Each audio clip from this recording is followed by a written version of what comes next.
Chapter 1. You are not your mind. Enlightenment. What is that? A beggar had been sitting by the side of a road for over 30 years. One day a stranger walked by. "Spare some change," mumbled the beggar, mechanically holding out his old baseball cap. "I have nothing to give you," said the stranger. Then he asked, "What's that you're sitting on?" "Nothing," replied the beggar, "just an old box. I've been sitting on it for as long as I can remember." "Ever looked inside?" asked the stranger. "No," said the beggar. "What's the point? There's nothing in there." "Have a look inside," insisted the stranger. The beggar managed to pry open the lid.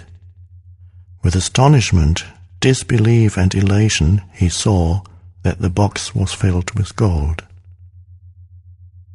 I am that stranger who has nothing to give you, and who is telling you to look inside. Not inside any box, as in the parable, but somewhere even closer, inside yourself. "But I'm not a beggar," I can hear you say. Those who have not found their true wealth, which is the radiant joy of being and the deep, unshakable peace that comes with it, are beggars, even if they have great material wealth. They are looking outside for scraps of pleasure or fulfillment, for validation, security, or love, while they have a treasure within that not only includes all those things, but is infinitely greater than anything the world can offer. The word enlightenment conjures up the idea of some superhuman accomplishment, and the ego likes to keep it that way. But it is simply your natural state of felt oneness with being. It is a state of connectedness with something immeasurable and indestructible. Something that, almost paradoxically, is essentially you and yet is much greater than you. It is finding your true nature beyond name and form. The inability to feel this connectedness gives rise to the illusion of separation from yourself and from the world around you. You then perceive yourself, consciously or unconsciously, as an isolated fragment. Fear arises, and conflict within and without becomes the norm. I love the Buddha's simple definition of enlightenment as the end of suffering. There's nothing superhuman in that, is there? Of course, as a definition, it is incomplete. It only tells you what enlightenment is not: no suffering. But what's left when there's no more suffering? The Buddha is silent on that, and his silence implies that you will have to find out for yourself. He uses a negative definition so that the mind cannot make it into something to believe in, or into a superhuman accomplishment, a goal that is impossible for you to attain. Despite this precaution, the majority of Buddhists still believe that enlightenment is for the Buddha, not for them, at least not in this lifetime. You used the word being. Can you explain what you mean by that? Being is the eternal, ever-present one life beyond the myriad forms of life that are subject to birth and death. However, being is not only beyond, but also deep within every form, as its innermost, invisible and indestructible essence. This means that it is accessible to you now as your own deepest self, your true nature. But don't seek to grasp it with your mind. Don't try to understand it. You can know it only when the mind is still. When you are present, when your attention is fully and intensely in the now, being can be felt, but it can never be understood mentally. To regain awareness of being and to abide in that state of feeling realization is enlightenment.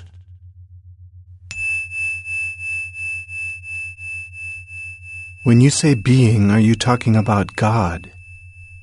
If you are, then why don't you say it? The word God has become empty of meaning through thousands of years of misuse. I use it sometimes, but I do so sparingly. By misuse, I mean that people who have never even glimpsed the realm of the sacred, the infinite vastness behind that word, use it with great conviction, as if they knew what they are talking about. Or they argue against it, as if they knew what it is that they are denying. This misuse gives rise to absurd beliefs, assertions, and egoic delusions, such as, my or our God is the only true God, and your God is false, or Nietzsche's famous statement, God is dead. The word God has become a closed concept. The moment the word is uttered, a mental image is created, no longer perhaps of an old man with a white beard, but still a mental representation of someone or something outside you. And, yes, almost inevitably, a male someone or something. Neither God nor being nor any other word can define or explain the ineffable reality behind that word. So the only important question is whether the word is a help or a hindrance in enabling you to experience that toward which it points. Does it point beyond itself to that transcendental reality, or does it lend itself too easily to becoming no more than an idea in your head that you believe in, a mental idol? The word being explains nothing, but nor does God. Being, however, has the advantage that it is an open concept.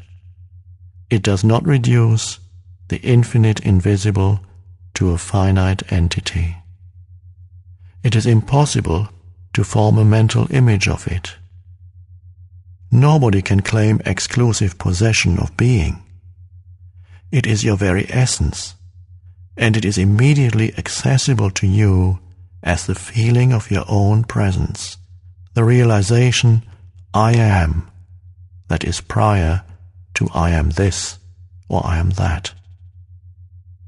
So it is only a small step from the word being to the experience of being. What is the greatest obstacle to experiencing this reality? Identification with your mind, which causes thought to become compulsive. Not to be able to stop thinking is a dreadful affliction, but we don't realize this because almost everybody is suffering from it, so it is considered normal. This incessant mental noise prevents you from finding that realm of inner stillness that is inseparable from being. It also creates a false, mind-made self that casts a shadow of fear and suffering. We will look at all that in more detail later. The philosopher Descartes believed that he had found the most fundamental truth when he made his famous statement, I think, therefore I am. He had, in fact, given expression to the most basic error, to equate thinking with being and identity with thinking. The compulsive thinker, which means almost everyone, lives in a state of apparent separateness, in an insanely complex world of continuous problems and conflict, a world that reflects the ever-increasing fragmentation of the mind. enlightenment is a state of wholeness, of being at one, and therefore at peace. At one with life in its manifested aspect, the world, as well as with your deepest self and life unmanifested. At one with being.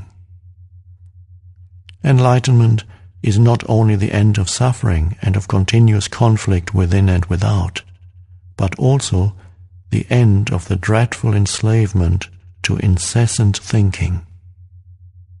What an incredible liberation this is! Identification with your mind creates an opaque screen of concepts, labels, images, words, judgments, and definitions that blocks all true relationship. It comes between you and yourself, between you and your fellow man and woman, between you and nature, between you and God. It is this screen of thought that creates the illusion of separateness, the illusion that there is you and a totally separate other. You then forget the essential fact that, underneath the level of physical appearances and separate forms, you are one with all that is. By forget, I mean that you can no longer feel this oneness as self-evident reality. You may believe it to be true, but you no longer know it to be true. A belief may be comforting. Only through your own experience, however, does it become liberating. Thinking has become a disease. Disease happens when things get out of balance. For example, there's nothing wrong with cells dividing and multiplying in the body, but when this process continues in disregard of the total organism, cells proliferate and we have disease. The mind is a superb instrument if used rightly. Used wrongly, however, it becomes very destructive. To put it more accurately, it is not so much that you use your mind wrongly. You usually don't use it at all. It uses you. This is the disease. You believe that you are your mind. This is the delusion. The instrument has taken you over. I don't quite agree. It is true that I do a lot of aimless thinking like most people, but I can still choose to use my mind to get and accomplish things, and I do that all the time. Just because you can solve a crossword puzzle or build an atom bomb doesn't mean that you use your mind. Just as dogs love to chew bones, the mind loves to get its teeth into problems. That's why it does crossword puzzles and builds atom bombs. You have no interest in either. Let me ask you this. Can you be free of your mind whenever you want to? Have you found the off button? You mean stop thinking altogether? No, I can't, except maybe for a moment or two. Then the mind is using you. You are unconsciously identified with it, so you don't even know that you are its slave. It's almost as if you were possessed without knowing it, and so you take the possessing entity to be yourself. The beginning of freedom is the realization that you are not the possessing entity, the thinker. Knowing this enables you to observe the entity. The moment you start watching the thinker, a higher level of consciousness becomes activated. You then begin to realize that there is a vast realm of intelligence beyond thought.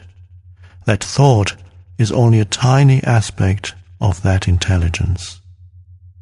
You also realize that all the things that truly matter, beauty, love, creativity, joy, inner peace, arise from beyond the mind. You begin to awaken.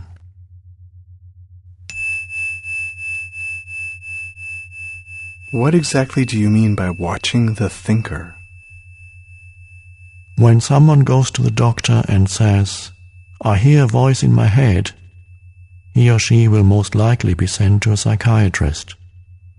The fact is that, in a very similar way, virtually everyone hears a voice or several voices in their head all the time. The involuntary thought processes that you don't realize you have the power to stop. Continuous monologues or dialogues. You've probably come across mad people in the street, incessantly talking or muttering to themselves. Well, that's not much different from what you and all other normal people do, except that you don't do it out loud. The voice comments, speculates, judges, compares, complains, likes, dislikes, and so on. The voice isn't necessarily relevant to the situation you find yourself in at the time. It may be reviving the recent or distant past, or rehearsing or imagining possible future situations. Here it often imagines things going wrong and negative outcomes.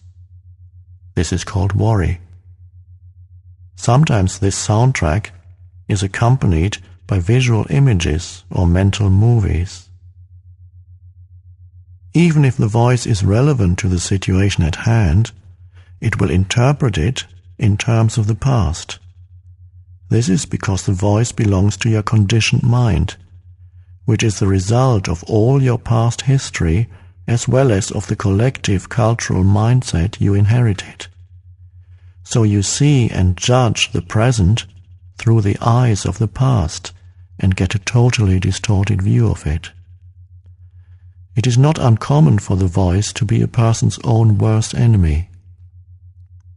Many people live with a tormentor in their head that continuously attacks and punishes them and drains them of vital energy. It is the cause of untold misery and unhappiness, as well as of disease. The good news is that you can free yourself from your mind. This is the only true liberation. You can take the first step right now.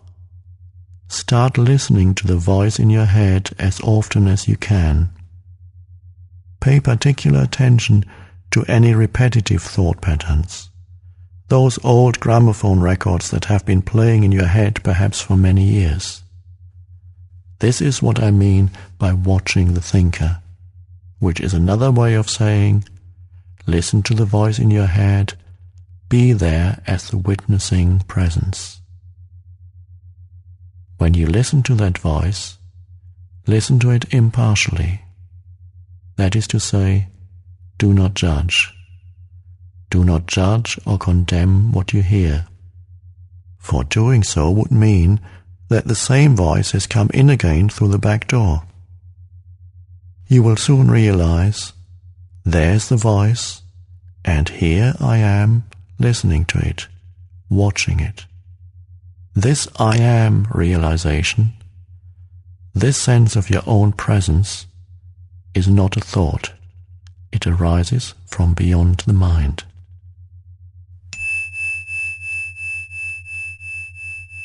So, when you listen to a thought, you are aware not only of the thought, but also of yourself as the witness of the thought.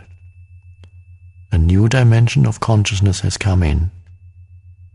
As you listen to the thought, you feel a conscious presence, your deeper self, behind or underneath the thought, as it were.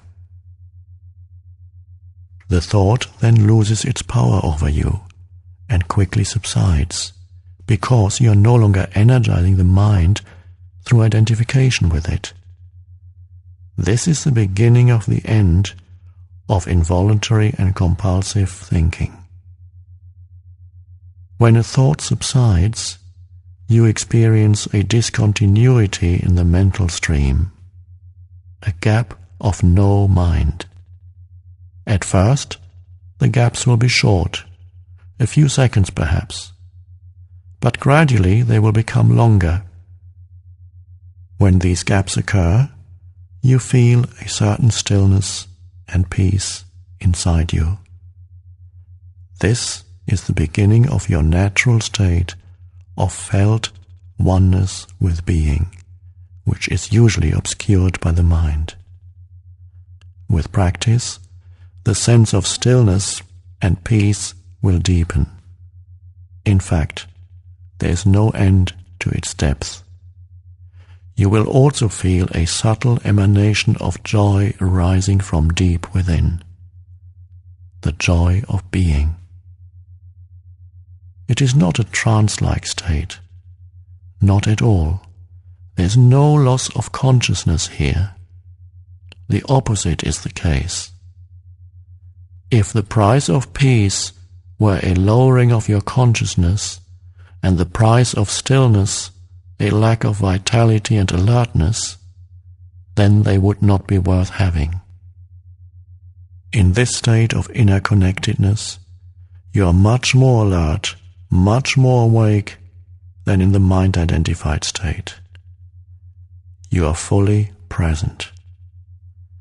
It also raises the vibrational frequency of the energy field that gives life to the physical body. As you go more deeply into this realm of no mind, as it is sometimes called in the East, you realize the state of pure consciousness. In that state, you feel your own presence with such intensity and such joy that all thinking, all emotions, your physical body as well as the whole external world become relatively insignificant in comparison to it. And yet, this is not a selfish, but a selfless state. It takes you beyond what you previously thought of as yourself. That presence is essentially you, and at the same time inconceivably greater than you. What I'm trying to convey here may sound paradoxical or even contradictory, but there's no other way that I can express it.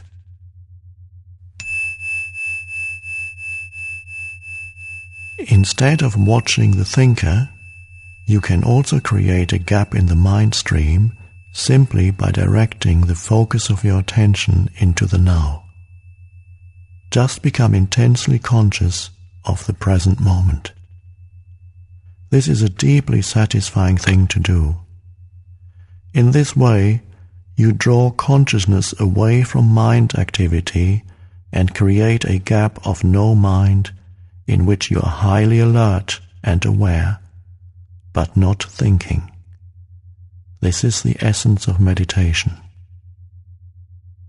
In your everyday life, you can practice this by taking any routine activity that normally is only a means to an end and giving it your fullest attention so that it becomes an end in itself. For example, every time you walk up and down the stairs in your house or place of work, pay close attention to every step, every movement, even your breathing. Be totally present.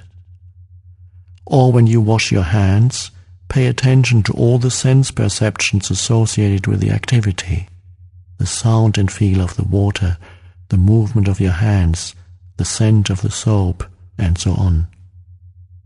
Or when you get into your car, after you close the door, pause for a few seconds and observe the flow of your breath.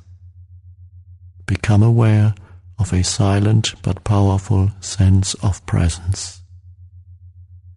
There's one certain criterion by which you can measure your success in this practice: the degree of peace that you feel within.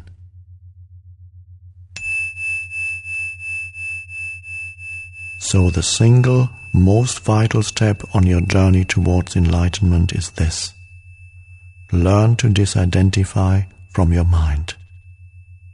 Every time you create a gap in the stream of mind, the light of your consciousness grows stronger. One day, you may catch yourself smiling at the voice in your head, as you would smile at the antics of a child. This means that you no longer take the content of your mind all that seriously, as your sense of self does not depend on it.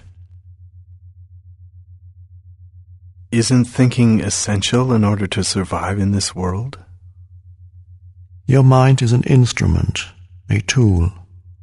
It is there to be used for a specific task, and when the task is completed, you lay it down.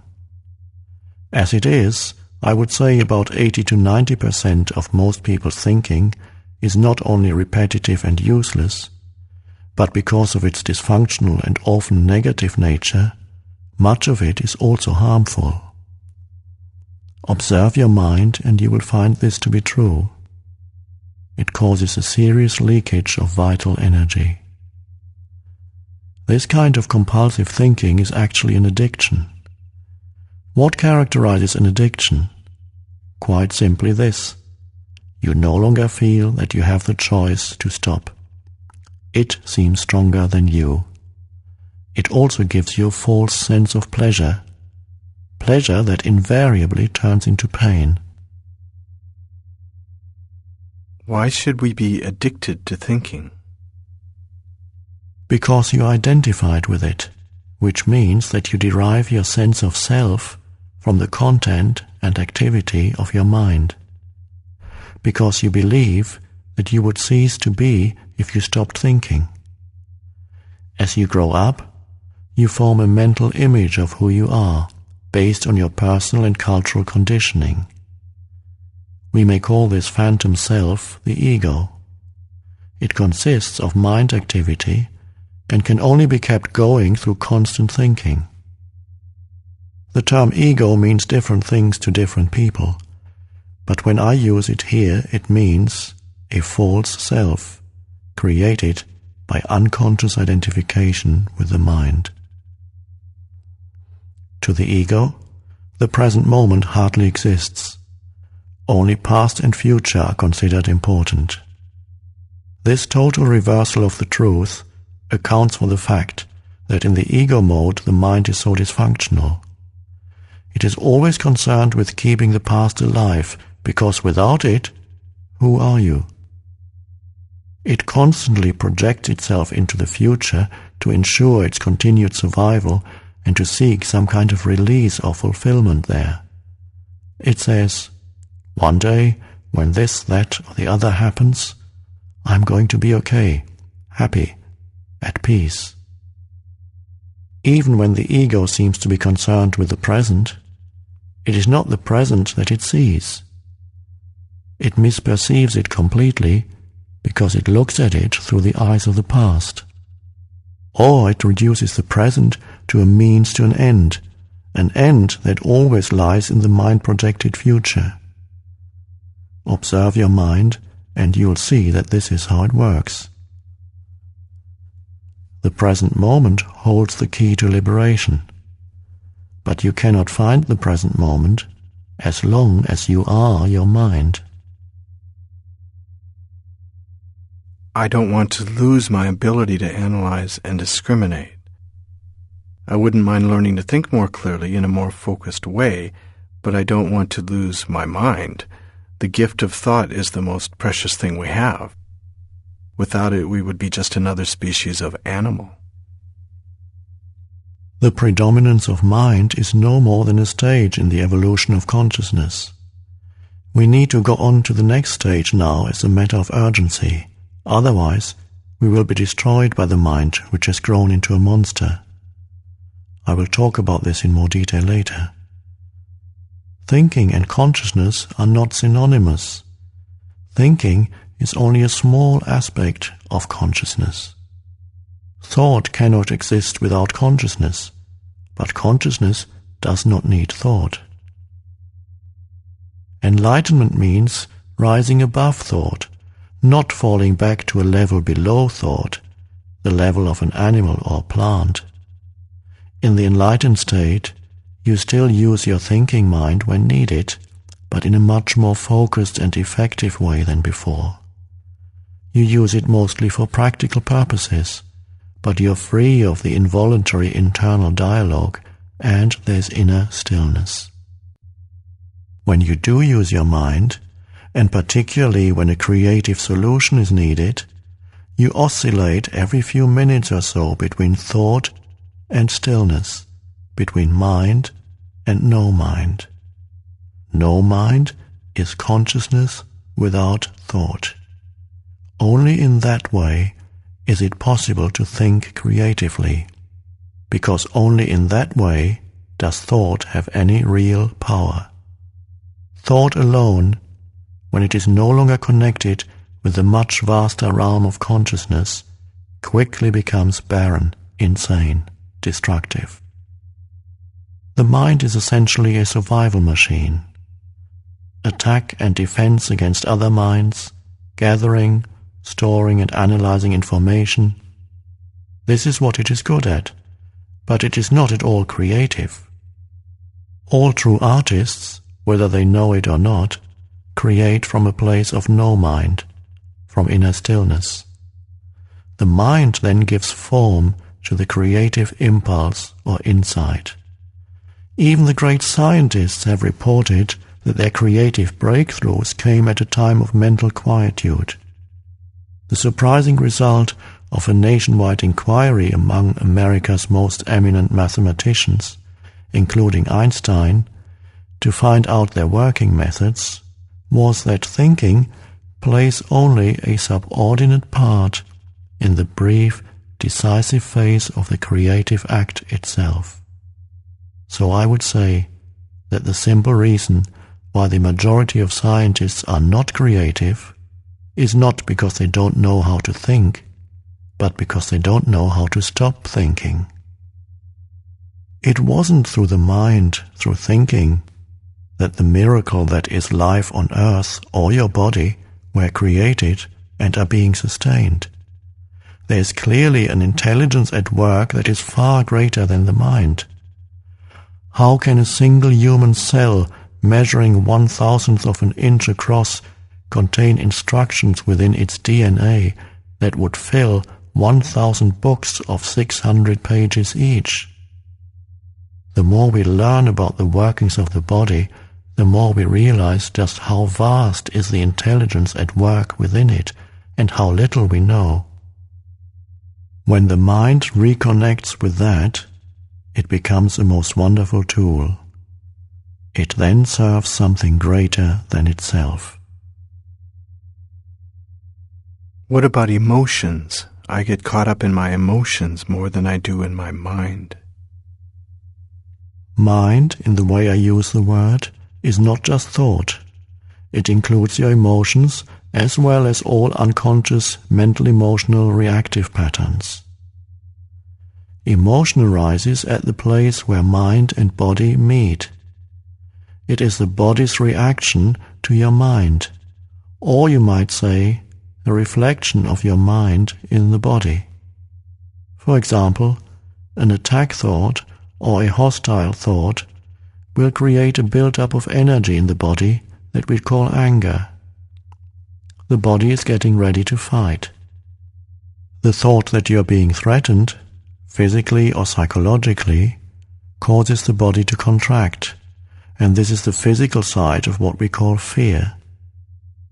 Research has shown that strong emotions even cause changes in the biochemistry of the body. These biochemical changes represent the physical or material aspect of the emotion. Of course, you are not usually conscious of all your thought patterns, and it is often only through watching your emotions that you can bring them into awareness.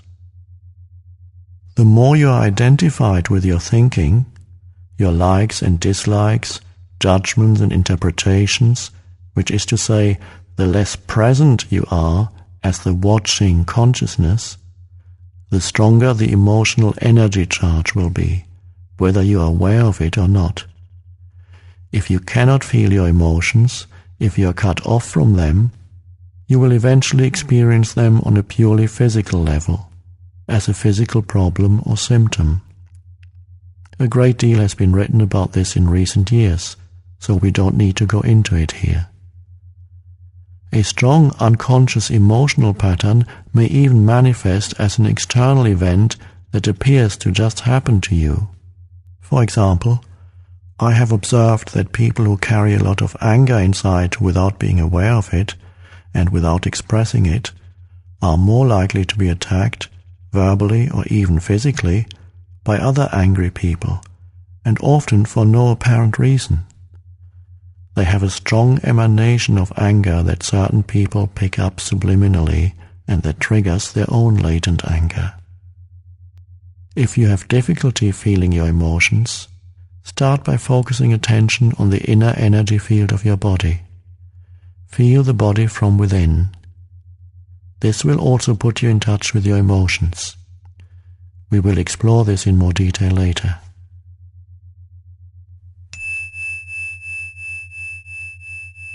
You say that an emotion is the mind's reflection in the body, but sometimes there is a conflict between the two.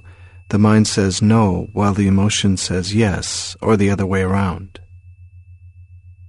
If you really want to know your mind, the body will always give you a truthful reflection, so look at the emotion, or rather, feel it in your body.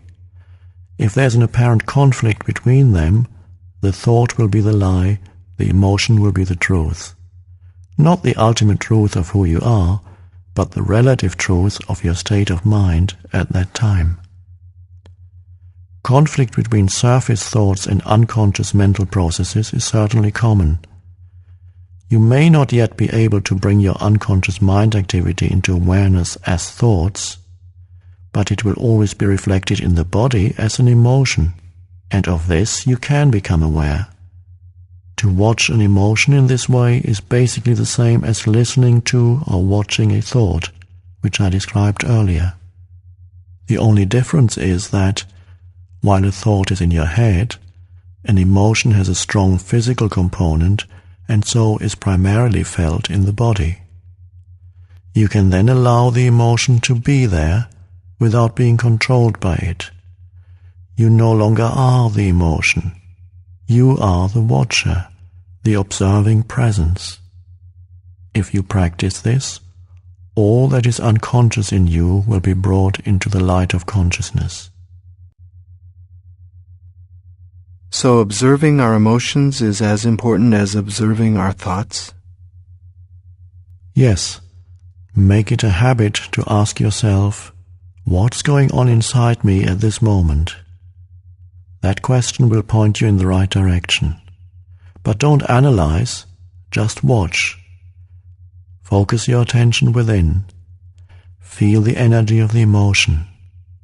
If there's no emotion present, take your attention more deeply into the inner energy field of your body. It is the doorway into being.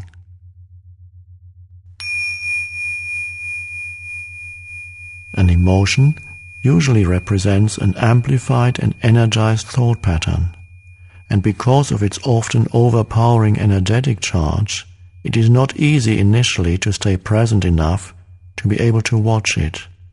It wants to take you over, and it usually succeeds, unless there's enough presence in you. If you are pulled into unconscious identification with the emotion through lack of presence, which is normal, the emotion temporarily becomes you. Often a vicious circle builds up between your thinking and the emotion. They feed each other. The thought pattern creates a magnified reflection of itself in the form of an emotion, and the vibrational frequency of the emotion keeps feeding the original thought pattern.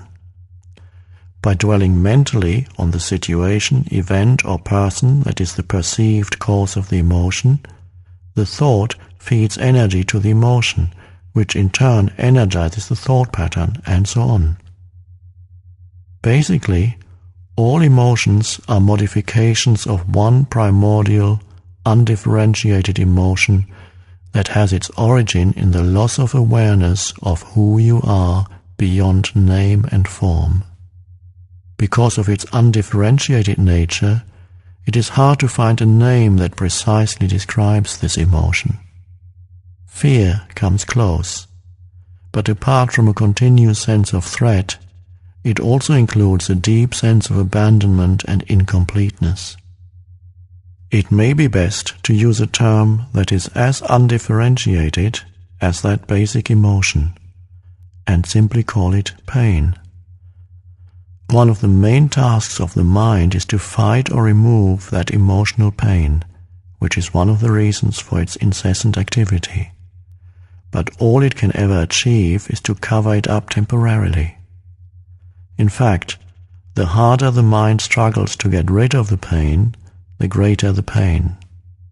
The mind can never find the solution, nor can it afford to allow you to find the solution, because it is itself an intrinsic part of the problem. Imagine a chief of police trying to find an arsonist when the arsonist is the chief of police. You will not be free of that pain until you cease to derive your sense of self from identification with the mind, which is to say, from ego. The mind is then toppled from its place of power, and being reveals itself as your true nature. Yes, I know what you're going to ask. I was going to ask, what about positive emotions such as love and joy? They are inseparable from your natural state of inner connectedness with being. Glimpses of love and joy or brief moments of deep peace are possible whenever a gap occurs in the stream of thought. For most people, such gaps happen rarely and only accidentally, in moments when the mind is rendered speechless, sometimes triggered by great beauty, extreme physical exertion, or even great danger. Suddenly, there is inner stillness. And within that stillness, there is a subtle but intense joy. There is love. There is peace. Usually, such moments are short-lived, as the mind quickly resumes its noise-making activity that we call thinking. Love, joy, and peace cannot flourish until you have freed yourself from mind dominance. But they are not what I would call emotions. They lie beyond the emotions, on a much deeper level. So you need to become fully conscious of your emotions and be able to feel them before you can feel that which lies beyond them. Emotion literally means disturbance. The word comes from the Latin emovere, meaning to disturb. Love, joy, and peace are deep states of being, or rather, three aspects of the state of inner connectedness with being. As such, they have no opposite. This is because they arise from beyond the mind.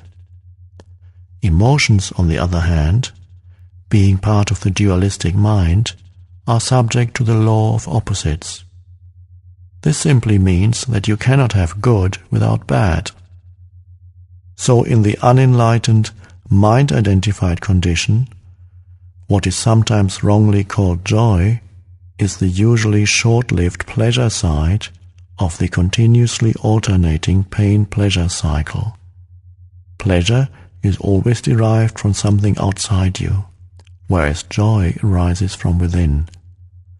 The very thing that gives you pleasure today will give you pain tomorrow, or it will leave you, so its absence will give you pain. And what is often referred to as love may be pleasurable and exciting for a while, but it is an addictive clinging, an extremely needy condition that can turn into its opposite at the flick of a switch.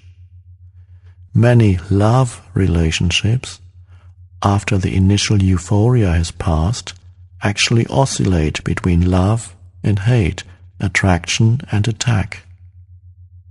Real love doesn't make you suffer. How could it? It doesn't suddenly turn into hate, nor does real joy turn into pain. As I said, even before you are enlightened, before you have freed yourself from your mind, you may get glimpses of true joy, true love, or of a deep inner peace, still but vibrantly alive. These are aspects of your true nature, which is usually obscured by the mind.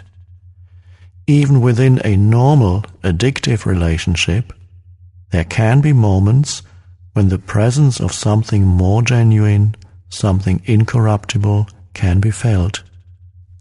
But they will only be glimpses, soon to be covered up again through mind interference. It may then seem that you had something very precious and lost it, or your mind may convince you that it was all an illusion anyway. The truth is that it wasn't an illusion, and you cannot lose it. It is part of your natural state, which can be obscured, but can never be destroyed by the mind. Even when the sky is heavily overcast, the sun hasn't disappeared. It is still there on the other side of the clouds. The Buddha says that pain or suffering arises through desire or craving, and that to be free of pain we need to cut the bonds of desire. All cravings are the mind seeking salvation or fulfillment in external things and in the future as a substitute for the joy of being. As long as I am my mind, I am those cravings, those needs, wants, attachments and aversions. And apart from them, there is no I except as a mere possibility, an unfulfilled potential, a seed that has not yet sprouted. In that state, even my desire to become free or enlightened is just another craving for fulfillment or completion in the future. So don't seek to become free of desire or achieve enlightenment. Become present. Be there as the observer of the mind. Instead of quoting the Buddha, be the awakened one, which is what the word Buddha means. Humans have been in the grip of pain for eons, ever since they fell from the state of grace, entered the realm of time and mind and lost awareness of being. At that point, they started to perceive themselves as meaningless fragments in an alien universe, unconnected to the source and to each other. Pain is inevitable as long as you identify it with your mind, which is to say, as long as you are unconscious, spiritually speaking. I'm talking here primarily of emotional pain, which is also the main cause of physical pain and physical disease. Resentment, hatred, self-pity, guilt, anger, depression, jealousy, and so on, even the slightest irritation, are all forms of pain. And every pleasure or emotional high contains within itself the seed of pain, its inseparable opposite, which will manifest in time. Anybody who has ever taken drugs to get high will know that the high eventually turns into a low, that the pleasure turns into some form of pain. Many people also know from their own experience how easily and quickly an intimate relationship can turn from a source of pleasure to a source of pain. Seen from a higher perspective, both the negative and the positive polarities are faces of the same coin, are both part of the underlying pain that is inseparable from the mind-identified egoic state of consciousness. There are two levels to your pain: the pain that you create now, and the pain from the past that still lives on in your mind and body. Ceasing to create pain in the present and dissolving past pain, this is what I want to talk about now.